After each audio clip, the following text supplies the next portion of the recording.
The Lord be with you. A reading from the Holy Gospel according to John. Pilate said to Jesus, "Are you the king of the Jews?" Jesus answered, "Do you say this on your own, or have others told you about me?" Pilate answered, "I am not a Jew, am I? Your own nation and chief priests handed you over to me. What have you done?" Jesus answered, "My kingdom does not belong to this world. If my kingdom did belong to this world, my attendants would be fighting to keep me from being handed over to the Jews. But as it is, my kingdom is not here." So Pilate said to him, "Then you are a king." Jesus answered, "You say I am a king. For this I was born, and for this I came into the world, to testify to the truth. Everyone who belongs to the truth listens to my voice."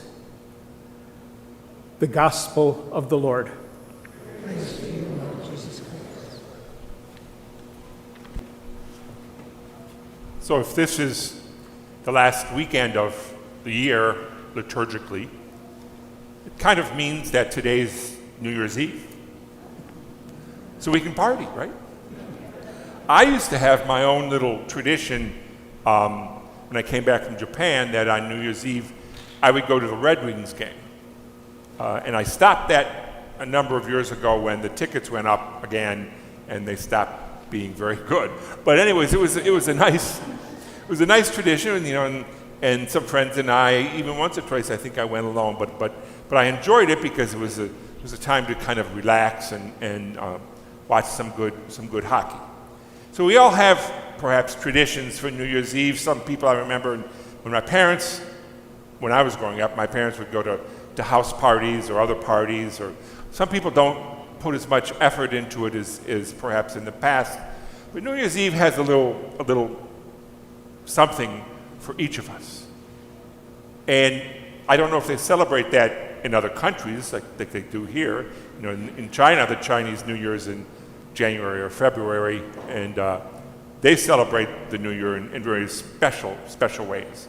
So today we celebrate not New Year's Eve, but we celebrate Jesus Christ, King of the universe. What does that mean? We who live in the States don't even know what it means to have a king or a queen. Our government is elected, and it doesn't come from a family that's been around for generations or whatever. And we know that in some countries we look at, for instance, in England, the Queen is there, but she's kind of a figurehead. The Emperor of Japan, which is the same thing, it's just a different word, and is a figurehead. They don't really have any power, but they have a lot of authority over the people. The people look up to them and expect them to live an especially good life and to lead by example. And every so often during the year, at least I remember in Japan, the emperor would come out and give a speech about something or another, and people would just listen to every word that he spoke because it meant something. It meant something. Perhaps he was appealing to them to something higher than what they had, than their normal, everyday, mundane existence. Appealing to them to do better or to try more. And in that way, perhaps we could say it's similar to the Feast of Christ the King, because that's what Jesus calls us to as well. To go from our mundane existence, our everyday existence, to try a little bit harder. And Jesus' kingdom is here for us to work together with him to its fulfillment. Jesus' kingdom is not like the kingdoms on the earth, in the past, when we studied history, this king against this king, or this country would be fighting, they had soldiers, whatever.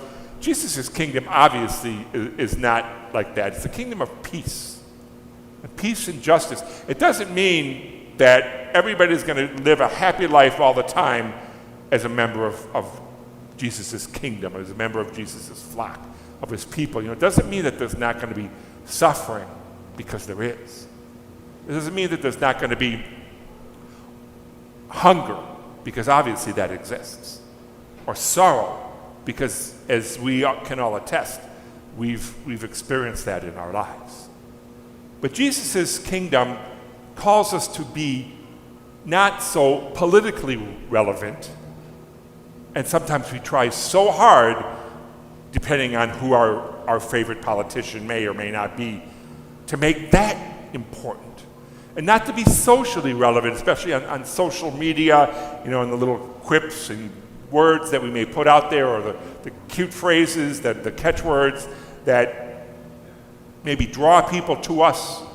That's not what Jesus' kingdom is about. That's not what we're called to. We're called to be prophetic.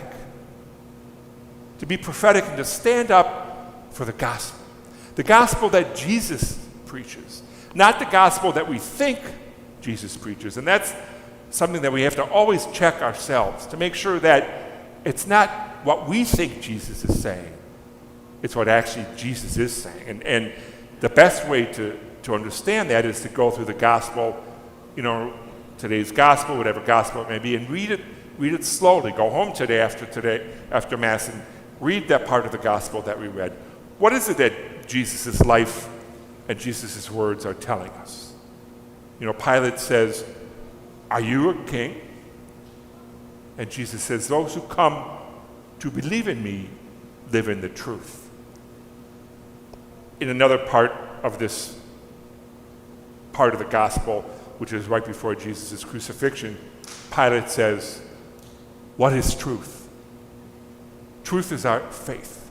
Truth is believing in Jesus. So as I said before, we can't become politically relevant. People try to politicize so many things, and if you even follow the meeting of the Catholic bishops, they get together twice a year. They just finished a meeting this week.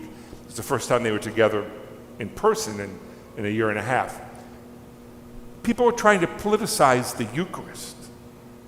Luckily, the bishops saw beyond that. Doesn't mean that it's the end of this discussion. But the Eucharist can't be politicized. The Eucharist is part of Jesus' kingdom. It's what we're called to do. We're called to that better life. We're called to be something greater than what we are. We're called to be prophets. Prophets to the gospel in our words, in our actions, in our lives. Jesus calls us to that, and it's not always easy. That's why we're working together to build the kingdom.